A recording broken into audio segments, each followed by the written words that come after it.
सुदेश चौहान इनका सवाल ऐसा है कि कई ज्योतिषी और बाबा लहसुन नहीं खाना चाहिए, प्याज नहीं खाना चाहिए, ऐसा कहते हैं।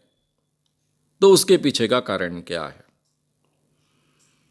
अब ये कारण तो मेरे भी समझ में नहीं आए।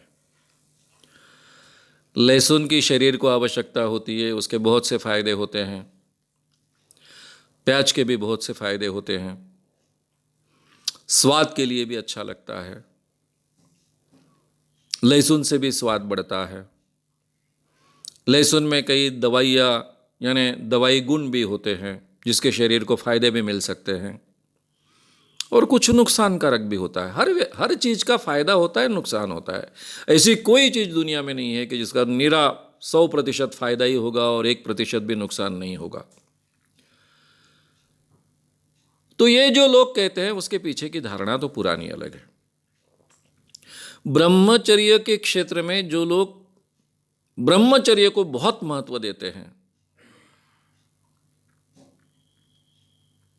वो वीर्य स्खलन से बहुत डरते हैं। वीर्य नाश यानी जीवन नाश तक मानते हैं।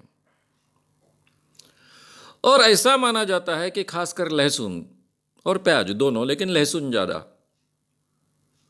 ये उत्तेजक होता है। उससे सेक्सुअल उत्तेजना लोगों की बढ़ती है, ऐसी मान्यता है। उसको कोई वैज्ञानिक खास आधार नहीं है। लहसुन खाने से उत्तेजना बढ़ती है, ये जो अंधविश्वास था, उस कारण लहसुन नहीं खाना चाहिए, उस कारण प्याज नहीं खाना चाहिए, ताकि आपकी सेक्सुअल ईगरनेस या ऊर्जा नहीं बढ़ेगी और इस कारण आपका वीर्यनाश नहीं होगा, आपका ब्रह्मचर्य कायम रहेगा, या फिर आपको किसी और विरुद्ध लिंगीय व्यक्ति से संबंध रखने की इच्छा नहीं होगी। ये जो ब्रह्मचर्य के क्षेत्र में धारणाएं थी, उस धारणाओं के कारण प्याज और लहसुन से अलग रहना चाहिए, ये संस्कार आया है। मैंने कहा कि मेरा एक ब्रह्मचर्य आश्रम से बहुत नज़दीक संबंध रहा है, विनोबा के आश्रम से। मैं जब जवान हो रहा था तब इस आश्रम के ब्रह्मचारी मेरे काका लोग मुझसे कहते थे, अरे शाम सोते वक्त पानी नहीं पीना चाहिए, चावल नहीं खाने चाहिए, उससे क्या होता है कि वीर्यनाश होता है। मैं भी बहुत डरता था वीर्यनाश को,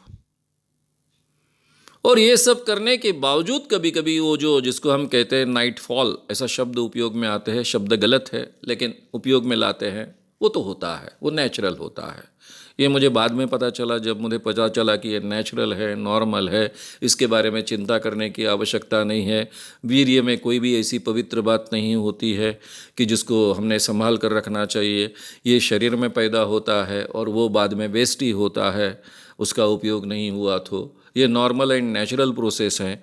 ये जब मैं पता चला तब मैं बहुत रिलैक्स हुआ, नॉर्मल हुआ, और आगे चलकर तो और भी जानकारी प्राप्त हुई कि इसमें कोई तथ्य नहीं है।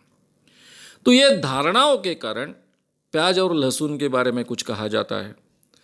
अब अगर कोई बाबा कहता होगा कि आप लहसुन मत खाओ, लहसुन नहीं खाओगे तो आप अमीर बनोगे, ये तो बाकी सब पूरे के पूरे अंधविश्वास है, इसके बारे में सोचने की भी ज़रूरत नहीं है।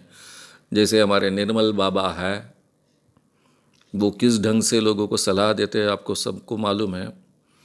वो जरा आपका आजकल व्यवसाय में बहुत नुकसान हो रहा है, उसने सवाल पूछा है तो जवाब देंगे निर्मल बाबा। आप रोज़ सुबह में क्या नाश्ता करते हो?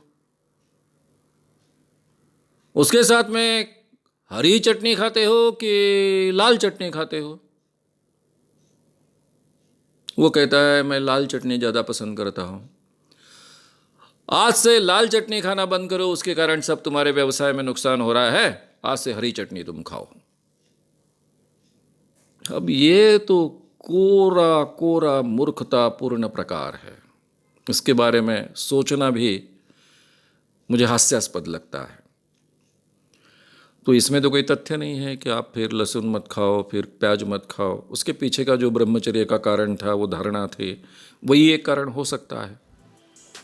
अगर आपको ये वीडियो पसंद आया हो तो उसे ज़रूर लाइक करें, लोगों में ये अवेयरनेस फैलाने में हमारी मदद करें, वीडियो को ज़रूर शेयर भी करें। तो हमारे YouTube चैनल शाम मानव को विजिट करें। ऐसे सारे वीडियोस का आनंद लेने के लिए हमारे चैनल को सब्सक्राइब करें। उसके लिए सब्सक्राइब बटन दबाएं।